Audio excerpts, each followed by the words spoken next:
Paper Bag series. I am with your co-host, Mr. Kola Adetola. Thank you. I'm here with your host, Mr. Brandon Lewis. Greetings and thank you for joining us here, Facebook Live. We are here to present Mr. Desmond Hardy. Many of you have seen him before on one of our previous Brown Paper Bag shows.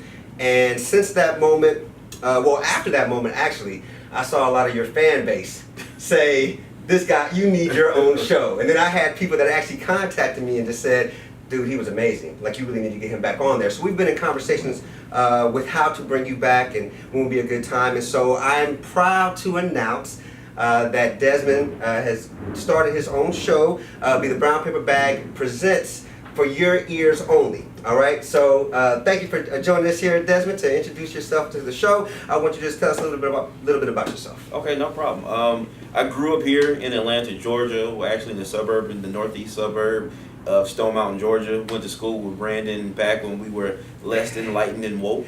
But I've had the pleasure of being able to see the transformation for both of us in order to be readily and actively engaged in justice and as well as personal transformation. And in that pursuit, it has given me a personal passion to improve the stature of my community, particularly young black boys and girls. I've been mentoring within the community for about 20 years now, and outside of that, been able to discover or uncover another one of my passions, which is writing. So I think that's one of the ways in which we started linking up more recently, because you started reading some of the things that I would share and write about. Absolutely. And got published for. Can I speak to that? Go ahead. So you're one of the most grandiloquent brothers I've ever met in my life. You know, your vocabulary is nothing to mess with. You know, but one of the things that I've noticed through reading a lot of your posts and things like that, I know you're very socially conscious, aware. You like to advocate for those that may not be able to advocate or in a position to advocate for themselves, the marginalized groups and things of that nature. So, are we? Well, for one, is that sort of like the thing that that we expect to see, and for your ears only, sort of like this advocating and things like that? Because I know you have this large following that already supports and comments on a lot of things that you say and talk about. So, what are those things that sort of that you gravitate toward the most for, like, sort of change, and then are those going to be the things that we see on for your ears only? That's a great question. So I think in the spirit of James Baldwin, who was one of my personal heroes, and in my opinion is the most brilliant intellectual of the 20th century. I'm not your Negro. He said to be a Negro in this country and to be relatively conscious is to be in a rage almost all the time. Absolutely. And unfortunately, black rage is looked at as an anathema. So that is not a very constructive force to use to activate social change. It would be easy, it would be nice, it would be convenient. Unfortunately, we don't have that privilege. So for myself, what I've had to learn to do is to take a step back from the emotions and the histrionics of what I experience in terms of systemic inequality and also the oppression of the marginalized, and be able to look at it with a much more critical eye, but also with a much more practical eye as well, so that more people from a cross-section of backgrounds can engage on these type of topics and be able to look at ourselves in the mirrors. I think regardless of your opinion about theology, I think one of the creative tools and tactics of biblical scripture is the use of parables, because parables enable us to be able to look at ourselves without looking at ourselves. And I think there's a particular skill with being able to engage people in rhetoric without making them aware that they're engaging in rhetoric. Right. And I think that's something that I will look forward to being able to inject in the conversation. I think social media is an incredible tool because it allows us to be able to amplify our voices.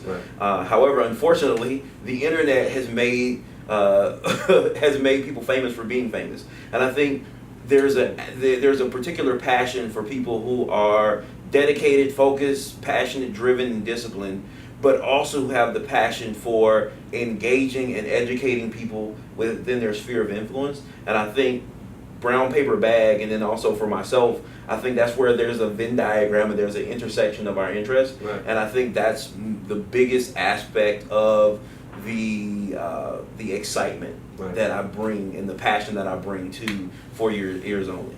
So speaking, I have two more questions. Sure. In thinking about For Your Ears Only, one thing that I've noticed, just whether it be in classes, whether it be I'm attending a particular event, it seems like many of the same like-minded people are together. Mm-hmm. And we're sort of espousing our own ideas, and they're very similar. So which is always great, right? But it where's becomes the an growth? echo chamber. Exactly. So my question is, For Your Ears Only, are you going to try to target some individuals that may not agree with your particular stance, and how will you be able to pull them in? Because that's a very difficult thing to do, to pull people in that might have very different perspectives as you. So how? That's an excellent question. I think first and foremost, being black is a great entryway or segue into intersectionality, because for myself, I understand what oppression looks like and feels like as a black person, but I don't understand what oppression looks like as a black woman. Right. I don't understand what oppression looks like for a woman. Right. I don't understand what oppression looks like for a trans person. Right. However, I have enough of a frame of reference to start somewhere. Right. And for those within my network, that's how those conversations get started.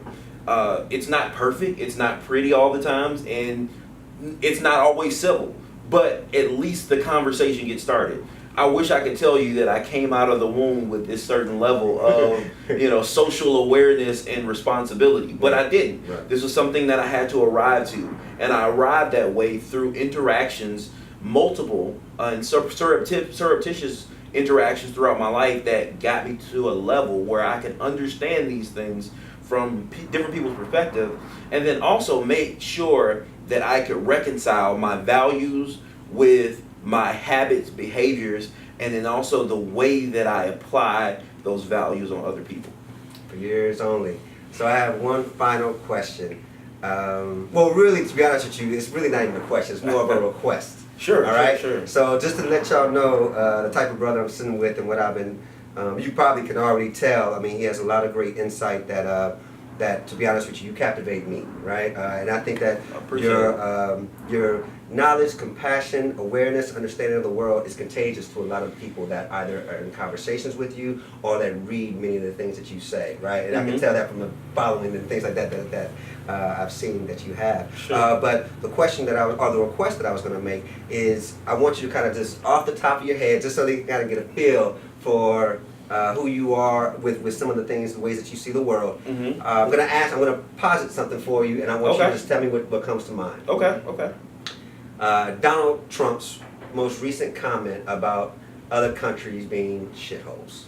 Right. Go. I think what's really remarkable about the shithole comments, or not the fact that he made that comment, because he's at numerous times tipped his hand already, if you will, that he's a racist. Right. So that's not a surprise. It's not anything new. I think what I've been more surprised with in the backlash to that are that people are falling over themselves to show us examples of Haitians or Nigerians or Ghanaians or other immigrants from African nations who have fit the mold of not only respectability politics, but also fit the mold of a model minority, that in order to garner the support, the sympathy, the adoration, and the support of naturalized American citizens, that we have to raise up these examples of these immigrants from Haiti and other countries who come here with nothing in their pockets, and they learned and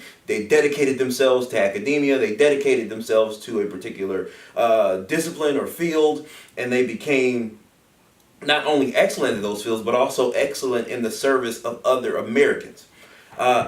There's a reason why this particular point of thinking is problematic. It assumes that one's value is only conditional based on your value to a capitalistic system. A doctor's life is no more valuable than the bus driver's. A mechanic's life is no less valuable than the person who is the head of the city council. And I'll bring it down to a much easier way to look at it. When the children who were massacred at Sandy Hook were killed, Nobody had to rush to bring up stories about the fact that all these kids were honor roll students or A students or even got great conduct grades. Nobody even focused on the fact that they had good grades or bad grades. They were kids. And guess what?